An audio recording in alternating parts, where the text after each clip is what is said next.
ബാങ്കിൽ FD സ്ഥിര നിക്ഷേപം ഒരിക്കലും വേണ്ട. ഇൻട്രസ്റ്റ് റേറ്റ് കുറഞ്ഞു. അതിനെക്കാട്ടും മികച്ച പ്ലാൻ ഉണ്ടെന്ന് ഈ വീഡിയോ കണ്ടു കഴിയുമ്പോൾ നിങ്ങൾക്ക് മനസ്സിലാവും. തെറ്റായ ധാരണയിൽ ബാങ്കിൽ കൊണ്ട് സ്ഥിര നിക്ഷേപം അതായത് FD ഇടുന്നു. അപ്പൊ സംഭവിക്കുന്നത് 2-3 തെറ്റുകൾ നമുക്കിവിടെ ചർച്ച ചെയ്യാം. ആദ്യം, നിങ്ങൾ 5 കൊല്ലത്തേക്കാണ് FD ഇടുന്നതെങ്കിൽ അല്ലെങ്കിൽ 5 കൊല്ലം കഴിഞ്ഞിട്ട് മതിയാവുന്ന പൈസയാണെങ്കിൽ ഒരിക്കൽ നിങ്ങൾ ബാങ്കിൽ സ്ഥിര നിക്ഷേപം ഇടരുത്. അതിനുള്ള ബദൽ വഴി നമുക്കിവിടെ ഞാൻ പറയാം. നമുക്ക് 30 ലക്ഷം രൂപ നിങ്ങളുടെ കയ്യിലുണ്ടെങ്കിൽ ഉദാഹരണം നോക്കാം. നിങ്ങൾ 30 ലക്ഷം രൂപ ഒരുമിച്ച് ബാങ്കിൽ FD ഇടുന്നു. 5 കൊല്ലത്തേക്കാണ് നിങ്ങൾ ഇട്ടത്. 5 കൊല്ലം കഴിയുമ്പോൾ ഇപ്പൊ നമുക്ക് ബാങ്കിൽ സ്റ്റേറ്റ് ബാങ്ക് ഓഫ് ഇന്ത്യ ഉൾപ്പെടെ ഏത് നാഷണലൈസ് ബാങ്കിൽ 5.5% ക്വാർട്ടർലി ക്യുമുലേറ്റീവ് ഇൻട്രസ്റ്റ് വിചാരിച്ചോളൂ. അങ്ങനെയാണെങ്കിൽ നമുക്ക് 5 കൊല്ലം കഴിഞ്ഞ് കിട്ടുന്നത് 39,46,000 രൂപയായിരിക്കും. അതിന് മുകളിൽ ടാക്സ് അവിടെ പിടിക്കും. അത് നിൽക്കട്ടെ, നിങ്ങൾ ഒരുമിച്ച് അടയ്ക്കുന്നില്ല. ഈ 30 ലക്ഷം രൂപ 5 ഇൻസ്റ്റാൾമെന്റ് ആക്കിയിട്ട് 6 ലക്ഷം രൂപ വെച്ചിട്ട് 5 കൊല്ലം അടയ്ക്കുന്നു. അപ്പൊ 5 കൊല്ലം 30 ലക്ഷം രൂപ അടയ്ക്കും. അങ്ങനെയാണെങ്കിൽ നിങ്ങൾക്ക് നേരത്തെ പറഞ്ഞമാതിരി 5.5% സിമ്പിൾ ക്വാർട്ടർലി കോമ്പൗണ്ടിങ് ഇൻട്രസ്റ്റ് കിട്ടുന്നത് 35,46,000 രൂപയായിരിക്കും. ഇതിന് ബദൽ ഞാൻ സ്റ്റേറ്റ് ബാങ്ക് ഓഫ് ഇന്ത്യ തന്നെ SBI ലൈഫിന്റെ ഏറ്റവും വലിയ പ്ലാനായ ഒരു പ്രിവിലേജ് പ്ലാൻ, സ്മാർട്ട് പ്രിവിലേജ് പ്ലാനിൽ നിങ്ങൾ ഇതേപോലെ ഒരുമിച്ച് അടയ്ക്കണമെന്നില്ല. 6 ലക്ഷം രൂപ വെച്ചിട്ട് 5 കൊല്ലം അടയ്ക്കുന്നു. അപ്പൊ നമുക്ക് എന്താണ് സംഭവിക്കുന്നത് ഇപ്പൊ നമുക്ക് മനസ്സിലാക്കാം. സ്റ്റേറ്റ് ബാങ്ക് ഓഫ് ഇന്ത്യയുടെ തന്നെ ഗ്രൂപ്പ് ഓഫ് കമ്പനിയായ SBI ലൈഫ് ഇന്ത്യയാണ്. ഈ SBI ലൈഫിൽ നിങ്ങൾ 6 ലക്ഷം രൂപ ഇൻവെസ്റ്റ് ചെയ്യുമ്പോൾ അത് ഇൻട്രസ്റ്റ് എന്ന രീതിയിലല്ല കിട്ടുന്നത്. അത് ആ ഒരു ഫണ്ടിലിടുന്നു. ഉദാഹരണം, മിഡ് ക്യാപ് എന്ന ഫണ്ടിലിടുന്നു. മിഡ് ക്യാപ് എന്ന ഫണ്ട് 2016 തുടങ്ങിയതാണ്. 2016 മുതൽ 2025 വരെ ആവറേജ് ഗ്രോത്ത് 18% മുകളിൽ കൊടുത്തിട്ടുണ്ട്. കഴിഞ്ഞ 2 കൊല്ലം നോക്കുകയാണെങ്കിൽ അത് 22%. ലാസ്റ്റ് 3 ഇയർ നോക്കുകയാണെങ്കിൽ 20% മുകളിലുണ്ട്.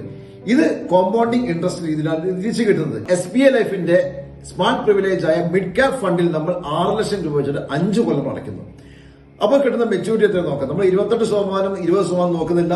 വെറും സിൻസ് ഇൻസെപ്ഷൻ ആയ 18% ഗ്രോത്ത് കിട്ടുകയാണെങ്കിൽ തന്നെ നമുക്ക് 5 കൊല്ലം കഴിഞ്ഞാൽ 50,46,000 രൂപ നമ്മുടെ മെച്യൂരിറ്റി എമൗണ്ട് കിട്ടും. ഇനി അതല്ല, ഈ 18% എക്സ്പെൻസ് മറ്റുള്ള ചാർജസ് എല്ലാം കൂടി 4% കുറയ്ക്കുകയാണെങ്കിൽ തന്നെ 14% ആണെങ്കിൽ നമുക്ക് 45 ലക്ഷം രൂപ 45,26,000 രൂപ നമുക്ക് 5 കൊല്ലം കഴിയുമ്പോൾ നമുക്ക് കിട്ടും. 6 ലക്ഷം വെച്ച് 5 കൊല്ലം വെച്ച് ബാങ്കിൽ FD ഇടുന്നതും ഇത് തമ്മിൽ ഏകദേശം അല്ല 10 ലക്ഷം രൂപയുടെ വ്യത്യാസം നമുക്കുണ്ട്. 10 ലക്ഷം രൂപ എന്ന് പറഞ്ഞു കഴിഞ്ഞാൽ നമുക്ക് ഒരു ചെറിയൊരു വീട് വാങ്ങാം, കാർ വാങ്ങാം, പല പല കാര്യങ്ങൾ നമുക്ക് ചെയ്യാം. 10 ലക്ഷം രൂപ നിങ്ങൾക്ക് FD ഇടുമ്പോൾ നഷ്ടമാവുകയാണ് ചെയ്യുന്നത്. ഇനിയാണ് കളി എന്ന് പറയുമ്പോൾ ഈ 45 ലക്ഷം നമ്മൾ എടുക്കുന്നില്ല. വേണമെങ്കിൽ എടുക്കാം, 5 കൊല്ലം കഴിഞ്ഞാൽ കുറച്ചെടുക്കാം, മുഴുവൻ എടുക്കാം, എന്തെടുക്കാം. ഇനി 5 കൊല്ലം കൂടെ നമ്മൾ ഇടുകയാണെങ്കിൽ അത് നേരെ 87 ലക്ഷം രൂപയായിട്ട് അത് മാറുകയാണ്. അതായത് നമ്മൾ 6 ലക്ഷം രൂപ വെച്ചിട്ട് 5 കൊല്ലം 30 ലക്ഷം അടച്ചത് ഒരു 5 കൊല്ലം വെയിറ്റ് ചെയ്യുകയാണെങ്കിൽ നമുക്ക് 87 ലക്ഷം രൂപ കിട്ടും. ഇത് ഞാൻ പറഞ്ഞത് വളരെ നോർമലായ 14% മാത്രം കിട്ടുന്നുള്ളെങ്കിലാണ് കിട്ടുന്നത്. ആക്ച്വൽ ഗ്രോത്ത് 18-20 ആണ്. അങ്ങനെയാണ് നമുക്ക് 1 കോടി കഴിയാൻ 1 കോടി 10 ലക്ഷം 20 ലക്ഷം രൂപ ആകാൻ ഒരു വലിയ പ്രയാസമില്ല. ഇതാണ്. അതേസമയം നിങ്ങൾ FD ആണെന്ന് അറിയാതെ നിങ്ങൾ നേരെ കൊണ്ട് SBI ഏത് ബാങ്കിൽ FD ഇട്ട് കഴിഞ്ഞാൽ നിങ്ങൾക്ക് നിങ്ങളുടെ കുടുംബത്തിന് കിട്ടേണ്ട 10-40 ലക്ഷം രൂപ ചുമ്മാ കൊണ്ട് കളയാണ്. ഇതിൽ മറ്റുള്ള കാര്യങ്ങൾ ടാക്സ് ATC ടാക്സ് എക്സംഷൻ ഉണ്ട്. അതുപോലെ തന്നെ 6 ലക്ഷം രൂപ അടയ്ക്കുമ്പോൾ 42 ലക്ഷം രൂപ ലൈഫ് ഇൻഷുറൻസ് കവറേജും ഇതിന്റെ കൂടുതൽ കിട്ടുന്നു. അതായത് 6 ലക്ഷം രൂപ അടച്ച ഒരു വ്യക്തി നിർഭാഗ്യവശാൽ മരിക്കുകയാണെങ്കിൽ അദ്ദേഹത്തിന് കിട്ടുന്നത് 6 ലക്ഷം രൂപയല്ല, അതിന്റെ 7 ഇരട്ടിയായ 42 ലക്ഷം രൂപയായിരിക്കും. ഞാനിവിടെ പറഞ്ഞ കാര്യങ്ങൾ കിട്ടുന്നതാണോ എന്ന് നമുക്ക് റിയൽ സ്റ്റേറ്റ്മെന്റ് വെച്ച് കുറച്ച് കസ്റ്റമേഴ്സും പരിശോധിക്കാം. നിങ്ങൾ ഇവിടെ നോക്കൂ. ഇവിടെ 6 ലക്ഷം രൂപ വെച്ചിട്ട് 2017, 17, 18, 19, 20, 21 വർഷം അടച്ചു കഴിഞ്ഞു. ഇനി പിന്നെ 22, 23, 24, 25 9 വർഷമായുള്ളൂ.